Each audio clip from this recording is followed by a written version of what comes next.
Hello students, मेरा नाम है मयंक रावत और मैं अपने यूट्यूब चैनल में आप सभी का हार्दिक स्वागत करता हूं।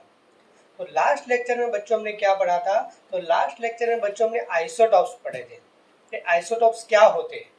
ठीक है, आइसोटॉप्स पढ़े थे और उसके अलावा हमने क्या पढ़ा था? बिल्डिंग ऑफ एटम्स पढ़ा था, यानी कि आप किस एटम में आपके पास कोई भी एलिमेंट है, उस एलिमेंट में आप इलेक्ट्रॉन किस तरह से फील करोगे, उस एलिमेंट्स में आप इलेक्ट्रॉन किस तरह से फील करोगे, के शेल में कितने इलेक्ट्रॉन फील करोगे, एल शेल में किस तरह से इलेक्ट्रॉन फील करोगे, एम शेल में किस तरह से इलेक्ट्रॉन फील होगे, आफ्टर दैट एन शेल। यानी कि मान लो कि मेरे पास हाइड्रोजन है तो वो क्या होगा, के शेल में एक इलेक्ट्रॉन फील होगा। क्लियर बच्चों? उसके बाद हमने वैलेंसी भी पढ़ी थी कि हम वैलेंसी किस तरह से डिफाइन करेंगे। आज बच्चों हम क्या पढ़ेंगे? तो एवरेज एटॉमिक मास पढ़ेंगे बच्चों। क्या पढ़ेंगे? एवरेज एटॉमिक मास। ये एवरेज एटॉमिक मास क्या है बच्चों, समझो इस बात को। जैसे कि मैं आपको एक एग्जांपल दूं, जैसे कि लास्ट लेक्चर में हमने कार्बन एंड हाइड्रोजन का एग्जांपल देखे थे कि उसके कौन कौन से 3 आइसोटॉप्स हैं। अभी मेरे पास क्या है बच्चों?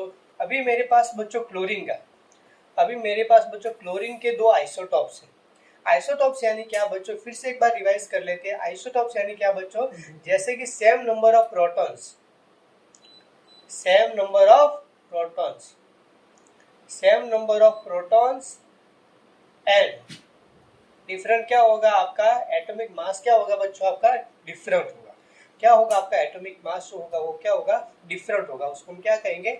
आइसोटॉप्स कहेंगे। ठीक है, चलिए यहाँ पर बच्चों मुझे जो नेचर है, मेरा जो नेचर है उस नेचर में मुझे जो क्लोरीन मिलता है वो 35 एटॉमिक मास नंबर वाला भी मिलता है और जो क्लोरीन है वो 37 मास नंबर वाला भी मिलता है। 2 मुझे आइसोटॉप्स मिलते हैं क्लोरीन के। ठीक है, अब मुझे क्या करना है बच्चों? मान लो कि 2 तो मुझे मिल गए, 2 तो जो क्लोरीन है उसके आइसोटॉप्स मुझे मिल गए, पर मुझे क्या करना है बच्चों? उनका एवरेज निकालना है। क्या निकालना है? एवरेज निकालना है। अगर एवरेज निकालना है तो उसकी सिंपल सी मेथड है बच्चों। ठीक है, कौन सी मेथड है? जैसे कि अगर एवरेज निकालना है तो क्या करेंगे? जैसे कि 35 एक क्लोरीन है, उसका जो मास है वो 35 है और दूसरा क्या है 37 है, दोनों का एडिशन डिवाइडेड बाय 2 यानी क्या हो जाएगा यहाँ पर 36 हो जाएगा। क्या हो जाएगा? 36, उसका क्या हो जाएगा? एवरेज एटॉमिक मास हो जाएगा। क्लियर बच्चों? चलिए समझिए आप। अब मान लो बच्चों यहाँ पर मुझे जो 36 मिला वो नेचुरल अबंडेंस पे बेस नहीं है। ठीक है, नेचुरल अबंडेंस यानी क्या कि यहाँ पर मुझे जो 35 जो है मेरा 35 एटॉमिक मास नंबर जो है वो मुझे नेचर में कितने परसेंट मिलता है? 75% मिलता है। वो मुझे नेचर में कितने मिलता है बच्चों? ये जो है मुझे वो कितना मिलता है? 75% मिलता है और ये जो मिलता है वो कितना मिलता है? 25% मिलता है। ठीक है, चलिए तो यहाँ पर क्या होगा बच्चों? यहाँ पर अब मैं क्या करूंगा? अब मैं क्या करूंगा? नेचर में जो उसका अबंडेंस है, उसका जो अमाउंट है उसके अकॉर्डिंग अब मैं क्या करूंगा? एवरेज एटॉमिक मास फाउंड करूंगा। उसके मैं क्या कहूंगा? वेटेड एवरेज एटॉमिक मास नाम दूंगा। क्या दूंगा? Weighted average atomic mass. इसमें क्या होता है बच्चों? तो इसमें क्या होगा बच्चों? यहाँ पर बच्चों मान लो कि हमारे पास जो भी एटॉमिक मास है, जैसे कि यहाँ पर 35 है, यहाँ पर क्लोरीन का जो एटॉमिक मास है वो 35 है, वो 35 एटॉमिक मास नंबर कितने अमाउंट पे? 75%। तो मैं क्या कर दूंगा? 35 इंटू 75% है, यानी डिवाइडेड बाय क्या आ जाएगा? 100 आ जाएगा। उसके बाद क्या होगा? प्लस, क्या होगा बच्चों? Plus 37 into 25 divided by 100। ये 37 जो एटॉमिक मास है वो कितने अमाउंट में मिलता है मुझे? नेचर में 25% मिलता है। नेचर में कितने अमाउंट में मिलता है? उसका अबंडेंस कितना है? 25% है। कितना है? 25% है। 25 डिवाइडेड बाय 100। उसके बाद मैं क्या करूँगा? यहाँ पर इसका मल्टीप्लिकेशन करने के बाद दोनों का क्या कर दूंगा? एडिशन कर दूंगा। तो ये क्या हो जाएगा बच्चों? मेरा वेटेड एवरेज एटॉमिक मास क्या हो जाएगा? Weighted average atomic mass. Clear बच्चों? ये मैं क्यों फाउंड करूंगा? क्योंकि यहाँ पर मुझे जो मिल रहा है वो 36 मिल रहा है। क्या मिल रहा है? 36 मिल रहा है। यहाँ पर मैंने जो फाउंड किया है वो क्या है बच्चों? आपका एवरेज एटॉमिक मास, मतलब मीन। क्या है? जनरली आपका मीन है। पर सीधी सी बात है, जो नेचर है तो नेचर में सीधी सी बात है मीन हम थोड़ी देखेंगे। नेचर की जब बात करेंगे तो वहाँ पर नेचर अबंडेंस भी हमको देखना पड़ेगा कि नेचर में वो कितने अमाउंट में है, कितने परसेंट में है। तो यहाँ पर मैंने क्या किया? मैथमेटिकली क्या फाउंड किया? यहाँ पर जो 35 एटॉमिक मास, तो 35 एटॉमिक मास है वो कितने अमाउंट में है? 75% में है। और जो 37 है वो कितने अमाउंट में है, 25%। तो यहाँ पर मैंने क्या कर दिया, 25 डिवाइडेड बाई 100, 75 डिवाइडेड बाई 100, और यहाँ पर मुझे फाइनली क्या मिला बच्चों, आपका 35.5 यूनिट मिला। क्या मिला बच्चों, 35.5 यूनिट मिला। यानी कि जब भी आप क्लोरीन का एटॉमिक मास देखोगे, जब भी आप इन फ्यूचर हायर क्लासेस में क्लोरीन का एटॉमिक मास जब भी आप देखोगे, तो तब आप कितना लोगे, 35.5 यूनिट लोगे। कितना लोगे, 35.5 यूनिट लोगे। क्लियर बच्चों, समझ में आ गया ये हमने क्या फाउंड किया।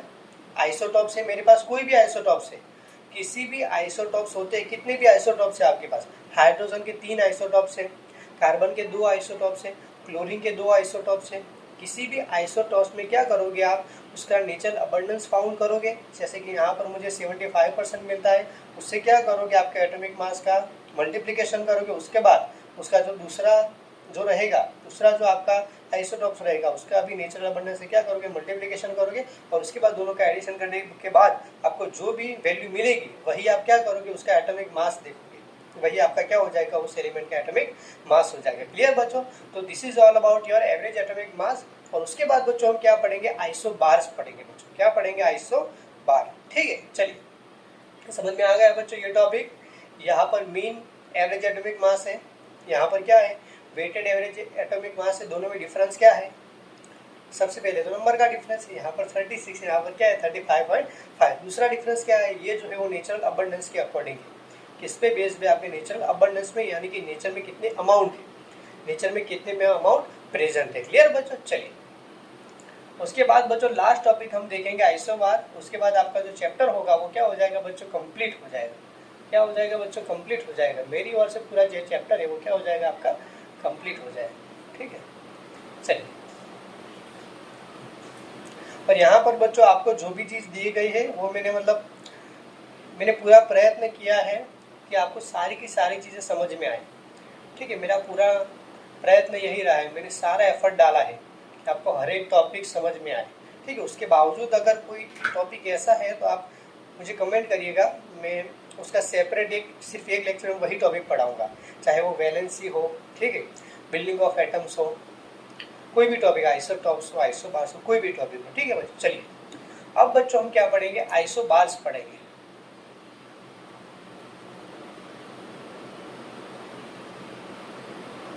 चलिए सबसे पहले समझते हैं आइसोबार्स के, मैं एग्जांपल लिख देता हूं।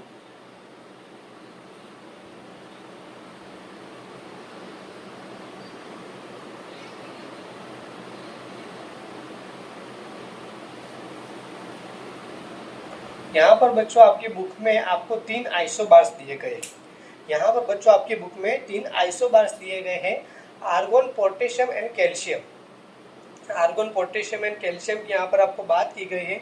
वहाँ पर आप क्या देख रहे हो बच्चों, जैसे कि यहाँ पर देखो, ये क्या है बच्चा मेरा, ये क्या है मेरा 18, 19, 20, ये क्या है बच्चों मेरा, Z को डिनोट करता है, इसको डिनोट करता है, Z को डिनोट करता है। Z यानी कि एटॉमिक नंबर या फिर नंबर ऑफ प्रोटॉन्स। ठीक है, आप उसको एटॉमिक नंबर भी बोल सकते हो। उसके अलावा और क्या बोल सकते हो बच्चों, आप क्या बोल सकते हो, नंबर ऑफ प्रोटॉन्स। चलिए, तो ये जो बच्चों है वो तीनों एलिमेंट्स में क्या है बच्चों, आपका डिफरेंट है। आपका जो Z है, नंबर ऑफ प्रोटॉन्स है, वो क्या है, आपके डिफरेंट है। जबकि जो ऊपर जो डिनोट होता है उसको हम क्या करते हैं, उसको क्या कहते हैं बच्चों, हम एटॉमिक मास कहते हैं। क्या कहते हैं, एटॉमिक मास। ए फॉर क्या हो जाएगा, आपका एटॉमिक मास हो जाएगा। और वो जो है वो क्या है बच्चों, आपका सेम है। क्या है बच्चों, आपका सेम है, इक्वल है। ठीक है, यानी कि आप क्या याद रखोगे, जैसे कि आपको अगर एटॉमिक मास, अगर आपके पास कोई एलिमेंट है, 2 या 3 एलिमेंट है, उन एलिमेंट में आपका जो एटॉमिक मास है, आपका जो एटॉमिक मास है वो क्या है, आपका जो एटॉमिक मास है वो सेम है। आपका जो एटॉमिक मास है वो क्या है बच्चों, आपका सेम है, पर आपके नंबर ऑफ प्रोटॉन्स या फिर एटॉमिक नंबर क्या है बच्चों, आपका डिफरेंट है।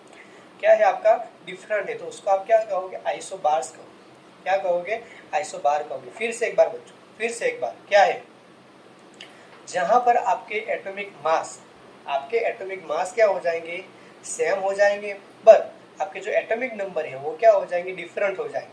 यहाँ पर क्या है 18, 19, 20, ये क्या है बच्चों आपके एटॉमिक नंबर है, क्या है नंबर ऑफ प्रोटॉन्स या फिर एटॉमिक नंबर है, वो क्या हो जाएंगे आपके डिफरेंट हो जाएंगे, क्या हो जाएंगे डिफरेंट हो जाएंगे। पर ये जो है आपका एटॉमिक मास जो है वो क्या हो जाएगा आपका सेम हो जाएगा, क्या हो जाएगा सेम हो जाएगा। यहाँ पर मैंने एग्जाम्पल लिए है आर्गन, पोटेशियम, कैल्शियम, तीनों का जो एटॉमिक नंबर है वो 18, 19, 20, पर उनका जो एटॉमिक मास है वो क्या है आपका 40 है, क्या है बच्चों आपका 40 है। क्लियर बच्चों, तो ये क्या हो जाएगा बच्चों आपका आर्गन, पोटेशियम, कैल्शियम क्या हो जाएगा बच्चों आपके आइसोबार हो जाएंगे, क्या हो जाएंगे आइसोबार। ठीक है बच्चों, क्लियर, आइसोबार समझ में आ गया। तो यही आपका आइसोबार, ठीक है, कि जहां पर आपके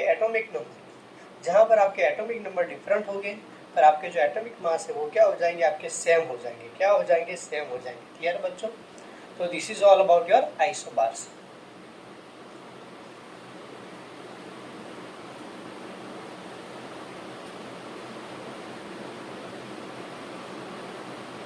चलिए बच्चों, अब बच्चों एक बार देख लेते कि हमने क्या क्या पढ़ा। सबसे पहले बच्चों ने क्या पढ़ा था, डाल्टन्स एटॉमिक थियरी,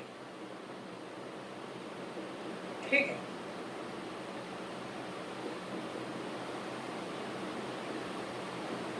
उसके बाद बच्चों हमने क्या पढ़ा, Thomson model of an atom,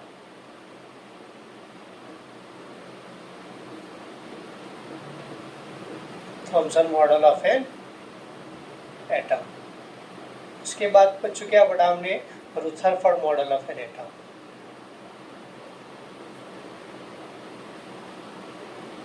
Rutherford model पढ़ा है ना।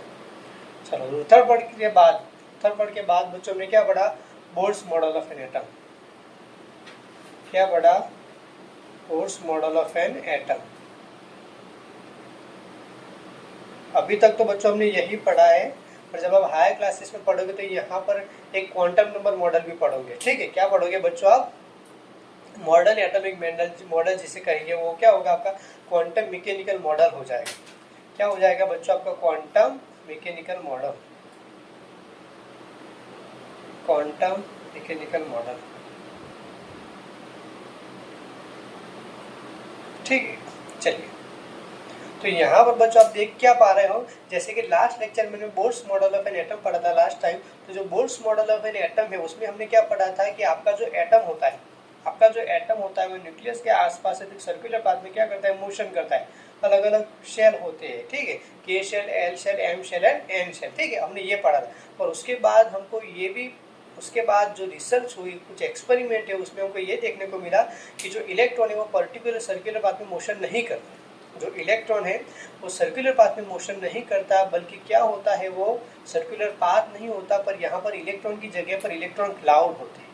क्या होता है बच्चों, यहाँ पर इलेक्ट्रॉन क्लाउड होते हैं, कि जहाँ पर इलेक्ट्रॉन की मिलने की जो प्रोबेबिलिटी होती है वो क्या होती है, सबसे ज़्यादा होती है, क्या होती है, सबसे ज़्यादा होती है। ये चीज़ कहाँ पढ़ने को मिलेगी हमको, क्वांटम मैकेनिकल मॉडल जब आप हायर क्लास में पढ़ोगे तब वहाँ पर आप ये चीज़ देखोगे। अभी तक तो हमने क्या पढ़ा कि आपका जो इलेक्ट्रॉन है वो सर्कुलर पाथ में मोशन करता है, वो पाथ कौन कौन से, तो अलग अलग शेल है, K shell, L shell, M shell and N shell. सबसे पहले हमने डाल्टन्स एटॉमिक थियरी देखी थी, जहाँ पर क्या बोला गया था कि आपका जो मॉडल है, ठीक है, आपके जो इलेक्ट्रॉन है, मतलब डाल्टन्स एटॉमिक थियरी सेपरेट नहीं दी गई, आपको सिर्फ बातें की गई है कि जहाँ पर आपका जो एटम वो सबसे टाइनी सा पार्टिकल है जिसको आप फर्दर डिवाइड नहीं कर सकते। उसके बाद हमने क्या पढ़ा, Thomson model of an atom पढ़ा। Thomson model of an atom में क्या किया था बच्चों, हमने कुछ याद है, जहाँ पर Thompson model of an atom को आप है ना वाटरमेलन याद कर लेना। जब भी आपको ये चीज़ आए तो आप क्या करो, वाटरमेलन को याद करो। क्यों वाटरमेलन को, Thompson model of an atom में क्या था बच्चों, आपका खरबूजा था, वाटरमेलन था, ठीक है। वाटरमेलन में ज़्यादा से ज़्यादा जो पार्ट था वो क्या था, रेड एडिबल पार्ट था। रेड एडिबल पार्ट में क्या थे, आपके जो इलेक्ट्रॉन है वो क्या थे, आपके एम्बेडेड थे, ठीक है, आपके एम्बेडेड थे। यहाँ पर उसके बाद क्या बोला था, इसको इलेक्ट्रॉन बोल दिया था। और आपका जो रेड एडिबल पार्ट है उसको क्या बोला था, आपका प्रोटॉन नाम दिया था। क्या नाम दिया था, प्रोटॉन नाम दिया था, ठीक है। तो ये क्या हो जाएगा, आपका वाटरमेलन हो जाएगा।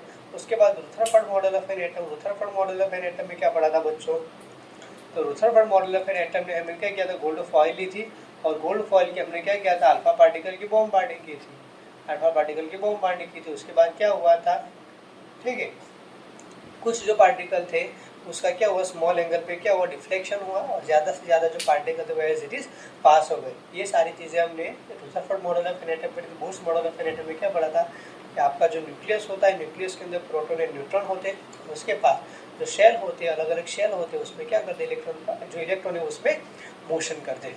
तो ये सारी की सारी चीज़ें बच्चों हमने इस चैप्टर में पढ़ी। जर्नी इनसाइड द एटम यानी क्या बच्चों कि आपका जो एटम है उसके अंदर क्या है, इनसाइड क्या है, उसकी पूरी जर्नी है। क्या है बच्चों, उसकी पूरी जर्नी है, उसमें से कुछ एक्सपेरिमेंट हमने यहाँ पर पढ़े। क्लियर बच्चों?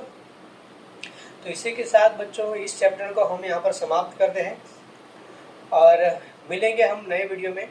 आपका जो नेक्स्ट जो चैप्टर रहेगा क्लास 9 का, जो केमिस्ट्री का जो पोर्शन रहेगा वो हम पढ़ाएंगे। ठीक है, नेक्स्ट लेक्चर में हम वो देखेंगे। ठीक है बच्चों, तब तक आपको शुक्रिया अदा, अलविदा।